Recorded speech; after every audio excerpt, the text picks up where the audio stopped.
There are two kinds of the verses of the Holy Quran.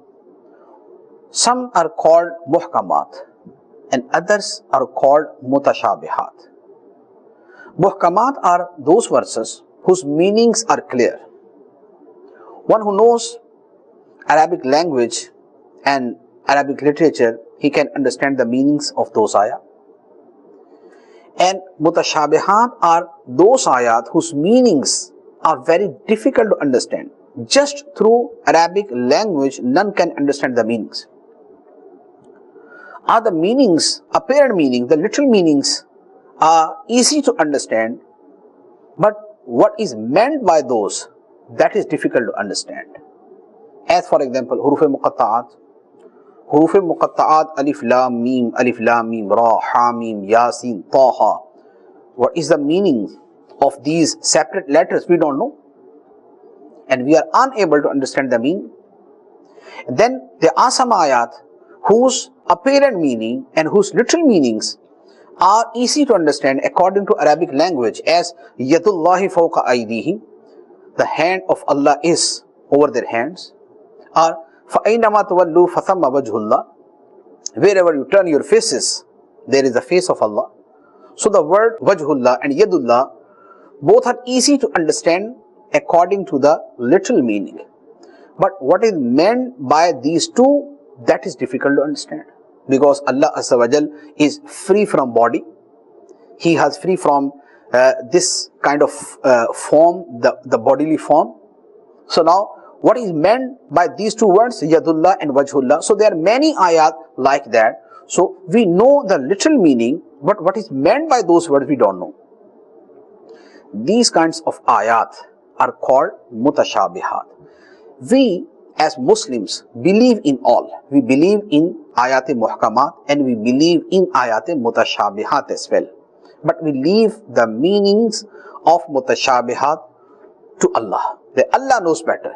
Allah knows the meanings, and those people and personalities know to whom Allah has given the knowledge. So in this ayah, Allah Azza wa Jal has described these two kinds of ayat.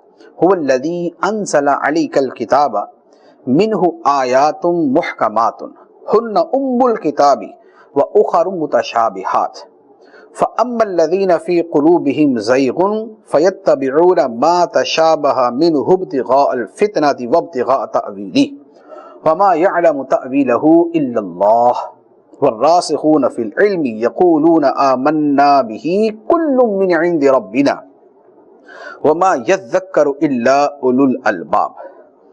It is He who has sent down to you this book, the Holy Quran. In it are some verses with clear meanings. They are the essence of the book. And there are other verses with undisclosed meanings. Those in whose heart is deviation from the truth pursue the verses having unclear meanings, desiring to cause mischief and seeking its wrongful interpretation. And only Allah knows its true meaning. And those having sound knowledge say, we believe in it. All this is from our Lord, and none accept advice but the intelligent. So these are the two categories of the verses of the Holy Quran. Ayat muhkamat, so they are in abundance, as the whole Surah Al-Fatiha. Almighty Allah is the Lord of, is the Master of the entire world. He is the sustainer of the entire universe, the most affectionate, the most merciful, the Master of the Day of Judgment. He is Creator. He is our sustainer. He provides us our sustenance. He has attributes, so the attributes of Almighty Allah. Then the commandments of Almighty Allah regarding prayer, offering prayer, performing Hajj, observing fast, paying zakah. Then the commandments of Allah regarding jihad, and then the other commandments of Sharia regarding marriage and divorce and other matters, family matters. So all these commandments are muhkamat, and ayat are muhkamat regarding these. So we believe, we Muslims believe in those ayat muhkamat, and we believe in ayat mutashabihat as well. But we say about those ayat mutashabihat, Allah knows the meaning. وَمَا يَعْلَمُ تَأْوِيلَهُ إِلَّا اللَّهُ. Their true interpretation Allah knows. وَالرَّاسِخُونَ فِي الْعِلْمِ. And now there are two kinds of behaviors. There are two behaviors of the people. Those people who have sound knowledge, who are firm in their beliefs, who are true Muslims, whose beliefs are sound and right. So what do they say? They don't go behind ayat mutashabihat. They don't try to interpret ayat mutashabihat. They say whatever is from Almighty Allah, we believe in that. Kullum min indi rabbina. Everything is from our Lord. Out of these about these ayat mutashabihat. But those people who have the disease of deviance and misguidedness in their hearts, what is their behavior? So what do? So they go behind those ayat which are ayat mutashabihat, and they try to make a wrong interpretation, the false interpretation of those ayat to misguide other people. As all deviant sects, all wrong sects, what did they do? They went behind ayat mutashabihat and they took the wrong interpretation. They told the people and they misguided them. As the sect of Qadriya, the sect of Jabriya, the sect of Mu'tazila, then the sect of Jahmiya, and many other sects. Their main fault was not acting upon the commandment of Almighty Allah regarding ayat mutashabihat. They disobey in the commandment of Allah in this matter, the matter of ayat mutashabihat, and they made mistakes.